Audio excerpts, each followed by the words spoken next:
Nipple जी उसके आसार तीसरे माह में नुमाया होने शुरू हो जाते हैं और आसानी के साथ वो गिने जा सकते हैं। और जब स्पेशली जब फीमेल को आपने क्रॉस करवाना है तो उसकी एक बड़ी निशानी ये भी अडल्ट होने की कि आप देखिए कि उसके निपल नुमाया हैं, हाथ लगाने से आपके हाथों को छूते हैं, तो ये उसकी एक उम्र का नहीं पता, तो ये भी आपको पता होना चाहिए कि ये अगर निपल इसके बन गए हैं, इसकी डेवलपमेंट उतनी हो गई है, ग्रोथ इसका होगा कि आगे बच्चों को दूध पाने के काबिल है। उसके नीचे अगर जानवर का वजन तो हो गया लेकिन उसकी ग्रोथ में कोई कमी आ गई है तो उस पर थोड़ा एहतियात, तो उसको पता चल जाता है बड़ी आसानी से कि जब क्रॉसिंग की तरफ जाएंगे तो इसके निपल कितने। दूसरा मैं कह रहा हूँ रिटायरमेंट की बात, तो जब एक फीमेल ने बच्चे दे दिए हैं, उसने मुझे रिटायर तो तब कर, तो उस वक्त निपल तो मेरे सामने आ चुके होंगे, उस वक्त ये इशू नहीं होगा। रिटायरमेंट हो रही है आफ्टर फर्स्ट ब्रीडिंग, पहले सीजन के बाद हम रिटायर की बात कर रहे हैं, तो उस वक्त दूसरा जी कि जिसको हम दे रहे हैं रैबिट, तो उसको जब ये बता दिया जाता है जी कि ये रिटायर रैबिट है, उसके ऊपर हम टैग करते हैं ये रिटायर रैबिट है, तो उसको ज़ाहिर है कि दूसरे फार्मर को पता चल जाता है कि ये रिटायर रैबिट है, इसमें कोई ना कोई मसला है, ऐसे कि बंदा रिटायर नहीं करता। एक ये जानवर हमारे पास खूबसूरत जानवर है, तो किसी वजह से इसको आदिल शाह साहब रिटायर करते हैं, तो मुझे भी इसका 100 दफा होने चाहिए। जिस तरह मेरे पास एक व्याना का बाहर से आया था दाना और इंतहाई सस्ता था, वो मिल गया, उसने वो फर्टिलाइज नहीं था, उसने कभी ब्रीड नहीं की 1 साल तक भी, तो वो जब मुझे इतना सस्ता मिला तो मुझे उस वक्त अंदाजा था कि इसके अंदर कुछ प्रॉब्लम है। इसी तरह जो पहले वाला जो हमारा न्यूजीलैंड का मेल आया था उसके नीचे गिल्टियां थी, और मिर्जा उमर साहब से इंतहाई सस्ते दामों मुझे मिल गया, उन्होंने बस कुछ भी नहीं दिया, और आके मैंने फिर उनका इलाज किया तो अल्हम्दुलिल्लाह ठीक हो गया। तो वो मुझे अंदाजा था कि जब कोई चीज आपको रेट उसका मार्केट में इतना नीचे जा रहा है तो दूसरे को सोचना चाहिए। और दूसरा कि जिसको मैं दे रहा हूँ सिंगल दाना दे रहा हूँ, तो उसके हमारे जेहन में जो जिस प्रोजेक्ट हम बैठे हुए सैफ रैबिट फार्म के साये तले आदिल शाह साहब की जेर निगरानी, इस प्रोजेक्ट का नाम ही है फॉर मीट, और मीट प्रोजेक्ट में मैं और आदिल साहब इस नुक्ते पे हम दोनों एक ही लाइन में खड़े हैं कि इसमें सिंगल जो रेमडी है उसका वर्क बहुत नाकस है, इसमें हम फार्मिंग की तरजीह देते हैं, लोगों को फार्मिंग देते। तो जब हम सिंगल दाना दे रहे हैं तो वो एक बंदा है वो उसको स्पेशल ट्रीटमेंट कर सकता है, जिसने सिंगल, उसके लिए वो मसला नहीं है। हमारे लिए वो मसला है कि जब हमने एक बड़े खुराक तैयार करने हमारे लिए बड़े तादाद है, उसमें हमें उसका मसला है। मतलब जब क्रॉसिंग में मादा डालें तो क्या उसके टीट थान पहले चेक कर लेनी चाहिए? जब रिटायर आपने करनी है तो उस वक्त है ना। मैं थोड़ा सा सवाल से बताता चलूँ, रैबिट के कम से कम अभी तक जो थन हमने देखे हैं वो 7 देखे हैं, और उमूमी तौर से इनकी जो एवरेज बच्चों की जो तादाद होती है वो लगभग 6 से 8 के दरमियान होती है। 7 होती है तकरीबन, आप 7 कह लें तो तकरीबन अगर एवरेज बच्चे आते हैं तो फिर तो वो पाल लेती है। अगर फ़र्ज़ करें ज़्यादा बच्चे आते हैं तो हम शफल करते हैं। ये बड़े फार्म पे ये बड़ी सहूलत होती है कि अगर एक तरफ 12 बच्चे आए तो दूसरी तरफ कोई 4 बच्चे दे देती है, कोई 2 बच्चे दे देती है, तो आसानी से जो है वो एडजस्ट हो जाए। दिनों का फ़र्क होना चाहिए? अगर तो फ़र्क 3, 2, 4 दिनों तक है तो ठीक है, और ये चीज़ें यहाँ पे बड़ी आसानी से पॉसिबल हो जाती हैं।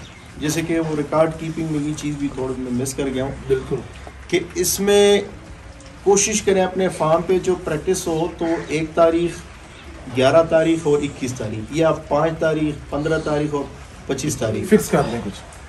आप जैसे ही कोशिश करें उस दिन आपकी कोई एक्टिविटी दूसरी ना हो, सिर्फ ये काम हो कि जो मादाएं हीट पर हैं तो उन सबको जो है आप मेट करवाएं, जो रह गई हैं उसको दूसरे दिन में करवा लें। तो मैक्सिमम आपके पूरे महीने में 3 दिन या फिर 6 दिन ये आपकी एक्टिविटी होती है, और इसी से आपकी पैदावारी सलाहियत जो है वो बढ़ती जाती है। जैसे ही आप 1 तारीख को मेट करवाते हैं, 11वें तारीख को उनका पता चल जाता है, अगर प्रैक्टिस हो तो पता आसानी से चल जाता है कि ये प्रेग्नेंट है कि नहीं। अगर प्रेग्नेंट हो तो कंफर्म लेते हैं, अगर प्रेग्नेंट नहीं है तो दोबारा से रीमेट करवा लिया जाता है। ऐसे ही वही मादा अगर फ़र्ज़ करें 11 तारीख को क्रॉस हुई है, 10 दिन गुजर गए, फिर आपकी दोबारा से एक प्रैक्टिस होती है वहाँ पे, फिर आप चेक करते हैं उस मादा को। अगर दोबारा खाली निकल जाए तो इससे कम से कम दिनों में, यानी कि कम से कम दिन आपके ज़ाया होते हैं, आपकी पैदावार जो है वो मैक्सिमम लेवल पर जो है वो ज़्यादा होती जा रही है। इसी से ये पॉसिबिलिटीज़ होती हैं कि अगर फ़र्ज़ करें 1 ही तारीख को क्रॉस करवाएं तो 1 ही तारीख को बच्चे आने, या 1-2 दिन का आगे पीछे हो जाता है। तो बहुत सारे आपके पास ऑप्शंस मौजूद रहते हैं, यानी कि अगर बेबीज़ आ गए हैं, माँ ने अगर फ़र्ज़ करें डिलीवरी करते हुए फ़र्ज़ करें एक्सपायर हो गई है, कोई हादसा हो गया है, तो आप उन बच्चों को आसानी से जो है एडजस्ट कर सकते हैं। सोल्यूशन आपके पास होता है। एक तो सिंपल हो जाती है चीज़ें, आसान हो जाती हैं और तेज़ हो जाती हैं। अच्छा, इसमें पॉइंट भी रह जाते हैं तो आज हो रहे हैं तो थोड़ा लेडीज जी इसके लिए कि जब एक मादा बच्चे दे देती है, हमने लिखा हुआ है कि इसने इस तारीख को बच्चे देने, जी जी, तो क्या ये ज़रूरी होता है कि उसे उठा के हम उसके बच्चे गिने और उसके बाद उसके थन चेक करें? क्योंकि आमतौर पे जहाँ पे ज़्यादा खरगोश होते हैं, आप क्या वहाँ पे ये प्रैक्टिस मुमकिन रहती है? ऐसा करना चाहिए कि नहीं करना चाहिए? जिस दिन डिलीवरी होती है उस दिन लाजमी एक एक्टिविटी ये भी होती है, जैसे ही डिलीवरी हो जाती है तो वो डिलीवरी डेट देते हैं वहाँ कि इस दिन ये डिलीवरी आ रही है, इतने दिन में डिलीवरी आ रही है। उससे वो बच्चों के वो पैदा उम्र का भी अंदाज़ा होता है और जो स्टेशन पीरियड होता है मादा को उसका भी अंदाज़ा होता है, और एक हल्की नज़र डालते हैं, प्रैक्टिस हो जाती है, फिर अंदाज़ा होता है ना कि भाई एवरेज बेबीज़ कितने हैं। अगर हम काउंट करते हैं कि हाँ 5-6 के एवरेज के बराबर हैं, तो अगर 7वां भी हो जाए तो वो अकोमोडेट कर लेती है।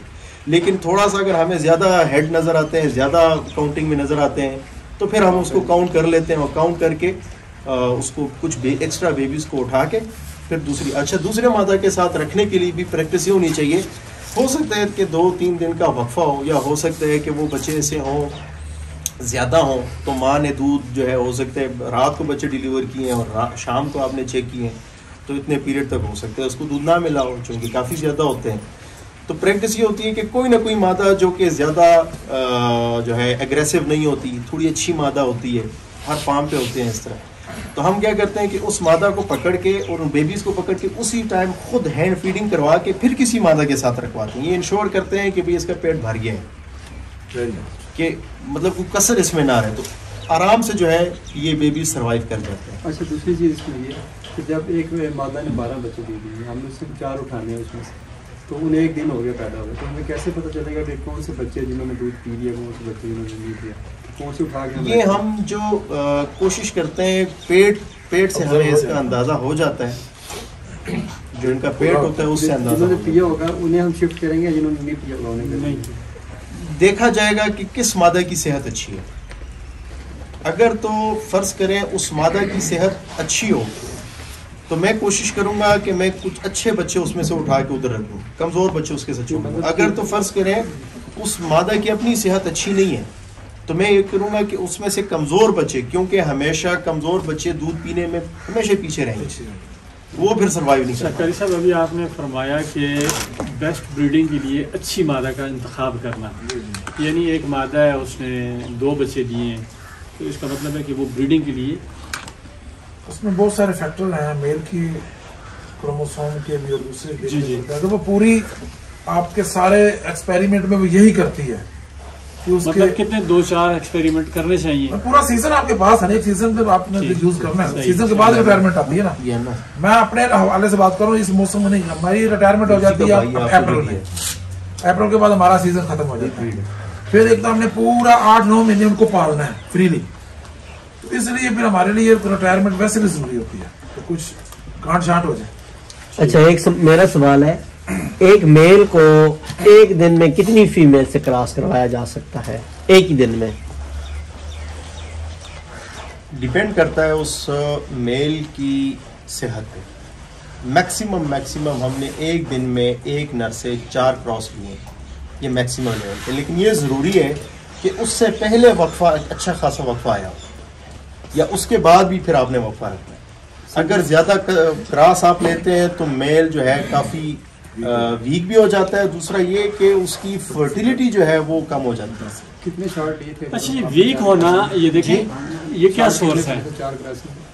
आदिल भाई, शॉट तो एक मादा को एक ही बार शॉट देते हैं, तो ये इंश्योर करते हैं कि उठा के, प्रैक्टिस है ना, उठा के वजाइना चेक करते हैं, वो थोड़ा सा जो है अलामत होती है कि हाँ ठीक तरीके से जो है वो इजेक्ट कर चुके हैं। अच्छा, मेल का जो कह रहे हैं ना, मेल का वीक हो जाना, मतलब 4, अगर मैं अपने हिसाब से मैं कह रहा हूँ कि अगर मैं एक मेल छोड़ता हूँ अपना, उसकी एज भी फर्टाइल एज है, हेल्दी है, यंग है, तो मैं उसके आगे 10 फीमेल छोड़ देता हूँ प्रेगनेंट जो है, और वो कैपेसिटी रखता है कि 10, जिस तरह पहली को उसने क्रॉस किया, इस तरह 10वीं को भी उसने क्रॉस किया।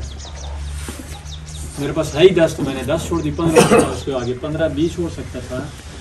तो इसमें क्या जैसे आपने कह रहे हैं कि वो मतलब वीक हो जाता है ना, मेरी नज़र में, शायद मैं गलत भी हूँ, लेकिन मेरी नज़र में वो वीक नहीं होगा। वो इसलिए वीक नहीं होगा कि टेस्टोस्टेरोन्स की प्रोडक्शन जितनी उसकी अवेलेबल होगी आगे से निकलेगी, पीछे से और आएगी। अगर उसकी एज ठीक है, खुराक ठीक है, एज ठीक है, उसको अगर आपने कोई टेंस नहीं रखा हुआ, वो आज़ाद माहौल में है, तो अगर वो अपनी विलिंग से 15 भी कर सकता है, क्या कहते हैं वो, मैंने 9 कराई हैं जी एक दिन में 9 हाँ। और 9 की 9 हो सकता है। बच्चे दिए हैं, 9 की 9 फीमेल ने बच्चे दिए हैं एक दिन में। हाँ। अच्छा, दूसरी बात ये है, सिंगल दूसरी बात shot, single shot. Short single ही होता हाँ है। जी। कमर्शियल लेवल पे आप डबल ट्रिपल नहीं अफोर्ड कर सकते। और दूसरी बात यह है कि स्पर्म्स की जो उसका स्पर्म होता है, अगर एक कतरा भी उसने ड्रॉप कर दिया तो मतलब वो कम से कम 1 लाख रैबिट्स प्रोड्यूस करने के काबिल होगा। बिल्कुल 1 लाख। तो इस हवाले से मेरे ख्याल में जितना अगर हेल्दी रैबिट है तो उसको जितनी वो करना चाहे वो कर सकते हैं। अच्छा इसमें ये छोटी सी है कि अगर हेल्दी वो नहीं ना है तो वो दूसरी या तीसरी के बाद वो बैठ जाएगा, हाँ, हाँ, वो नहीं करेगा वो नहीं वो। उसकी वर्किंग खत्म हो जाती है, ऐसे ही है, ऐसे ही वो है। आपको टाटा बाय बाय की कॉल कर देता है कि बस भाई। ये बताइएगा कि ये जो आप कह रहे हैं कि अच्छी मादाएं होती हैं, जी जी और हमें क्योंकि अच्छी मादाएं आगे चाहिए होती हैं पेरेंट क्लास में, तो जो बुरी माँ होती हाँ है जी। क्या उसके जो बच्चे होते हैं वो अच्छी माँ बन सकते हैं? मुमकिन। अच्छा ये बताइएगा छोटा सा आखिरी सवाल कि किस उम्र में हम खरगोश का गोश्त खा सकते हैं मिनिमम, और जब मादा को रिटायर करना हो तो उसे बच्चे दिए हुए तकरीबन, मतलब जब हम खाना होगा बड़ा कलिंग में लेके आना स्टार्टर में, तो कितने दिनों बाद उसे स्टार्टर करना चाहिए बच्चे देने के बाद? इस सवाल किस हाँ। इसमें जी 2 पैरामीटर हैं, एक तो इंटरनेशनल पैरामीटर, एक हमारा अपना है। जो इंटरनेशनल पैरामीटर उसमें तो लफ्ज़ इस्तेमाल होता है फ्राई, वो 100 डेज का होता है, 100 डेज में जो उसका मैक्सिमम होता है, और वो पकाने में सबसे सरल, गलने में आसान, जायके में A1, वो तो स्टैंडर्ड वहाँ का चला गया। अब जो कि रिटायरमेंट है पाकिस्तान में, तो जब बचपन में हम गांव में होते थे तो सालन नहीं पकता था, गुर्बत भी थी, तो सालन पकता था, या जब मेहमान आ जाता था या मुर्गियों को बीमारी आ जाती थी तो वही लागू होता है कि आपके पास जब रिटायर में आ गया तो फिर तकबीर चलेगी। अच्छा जी। तो जब मादा को कब कर सकते हैं तो वो बच्चे देने के बाद? जब बच्चे उसके आपने दूध पिला लिया 2 माह तक पिला लें, 2.5 माह तक अपनी अपनी तीन मशीन बच्चे उसके मर गए, तो ज़िबा करो तो खा लो डॉक्टर कुछ। साहब आप ये जरा, डॉक्टर साहब ये आप इसमें जरा बताते जाइए जी जी, कि मादा अगर बच्चे देती है तो उसके कितने दिनों बाद उसे स्टार्टर कर सकते हैं? स्लाटर कर सकते हैं। हार्मोनल चेंज आता है ना उसमें, वो मीट का टेस्ट मादा ने बच्चे दिए और मरने वाली है तो उसको स्लाटर कर रहे हैं आप। मेरा मतलब अगर वो वैसे बच्चे मर गए, हाँ। आपने हेल्दी मीट खाना है, कर सकते हैं। कुछ नहीं ये होगा। उस वक्त अगर हम खाएंगे तो उसका टेस्ट वो चेंज टेस्ट का नहीं, लेकिन उसको मतलब मेडिकली ये नहीं है कि आप उसको, क्योंकि वो बीमार तो नहीं है ना, नेचुरल प्रोसेस है जो उसका रेगुलर टेस्ट, उसका मीट का टेस्ट है वो दोबारा उसका, तो शायद ज्यादा इन्होंने खाए हुए हैं। वैसे पेरेंटल फ्लैग के तो कोई ज़िबा नहीं करता, मतलब अभी तक हमने नहीं ज़िबा किया। हमने बहुत हाँ, ज्यादा अगर ये वो बीमारी, मतलब इसका वो प्रॉपर वो ऑथेंटिक जवाब मेरे पास तो नहीं है। सर वो क्वेश्चन में मैं थोड़ा सा रिफाइन कर देता हूँ कि एक फीमेल मादा बच्चे दे रही थी, डिलीवरी कर रही थी, और डिलीवरी के दौरान एक ऐसी सिचुएशन आ गई कि मदर बच्चे मर गए और मदर की भी डेथ जो है वो हमें एक मिनट ना हम बातें कर रहे हैं ना, मदर की डेथ भी हमें लग रहा है कि यार इसको अगर हमने अभी कुछ नहीं किया तो इसने मर जाना। सो बजाय इसके कि इसको ज़ाया कर दिया जाए, इसको ज़िबा करके खा लिया जाए, ये ऐसा मुमकिन है? ऐसा किया जा सकता है? ऐसा मुमकिन तो क्या उसके टेस्ट में फ़र्क पड़ेगा? तो हमने तो कोई खास फर्क महसूस नहीं, नहीं फर्क किया। मेरा ख्याल है कोई भी फर्क नहीं पड़ेगा उसमें, कुछ भी नहीं पड़ेगा। असल में सिर्फ वो एक फर्क वजह से कैसे- फर्क पड़ता है। हाँ। अगर आपने पकड़ते वक्त उसको शदीद स्ट्रेस दिया, ठीक पकड़ते है। वक्त किसी भी जानवर को, ठीक है। ये नहीं है बकरा है जो भी शदीद तरीन स्ट्रेस दिया है, हाँ। तो कुछ ऐसे बैड हार्मोन्स गोश्त में आते हैं कि जिसमें गोश्त के जरा जो उसके उसमें ये होगा सर, उसमें ये होगा कि अगर उसको शदीद किस्म का स्ट्रेस आया तो उसके जिस्म के ऊपर क्लॉट्स आ जाएंगे, डार्क स्पॉट्स आ जाएंगे, ठीक है जी, जिससे उसके गोश्त के ऊपर फर्क नहीं पड़ेगा, क्योंकि आपने जब ज़िबा किया है तो गोश्त तो उसका सारा निकल जाता है, गोश्त के ऊपर स्पॉट्स रह सकते हैं लेकिन उसके टेस्ट हाँ मजमूई टेस्ट जी सर, सेम सर। उसका जो लेवल देखिए उसका बड़ा होता है ना जब वो बच्चे दे रही होती है, बताइए। अच्छा, आप कोशिश करें आपकी सवाल को लेकिन वो गोश्त में तो नहीं जो आता। जहन में है वो कुछ पूछें। मुंह में आता है। चलो सर, आगे चलो सर। ये जितना मेरे ख्याल से ये लड़के थोड़े से बोर हो रहे हैं। हाँ इसीलिए सर आप थोड़ा सा हमें फीड का बताएं। ये जो कारी साहब इन्होंने भी बताया भाई ये गीला लहसुन लूसन वगैरह हम गीला नहीं दे सकते, तो देना ही नहीं चाहिए। तो हम कौन सी ऐसी फीड रखें जिससे हम मोशन वगैरह चीज़ों से बच सकें, क्या रखें हम? देखें इस वक्त मार्केट में तो कोई ऐसा प्रोडक्ट इससे पहले अवेलेबल नहीं था, लेकिन अभी अवेलेबल है। ये हसन शाह साहब हैं, इनका बकरियों का फार्म है और बकरियों की और खरगोशों की जो जिस्मानी ज़रूरत होती है वो तकरीबन सेम होती है।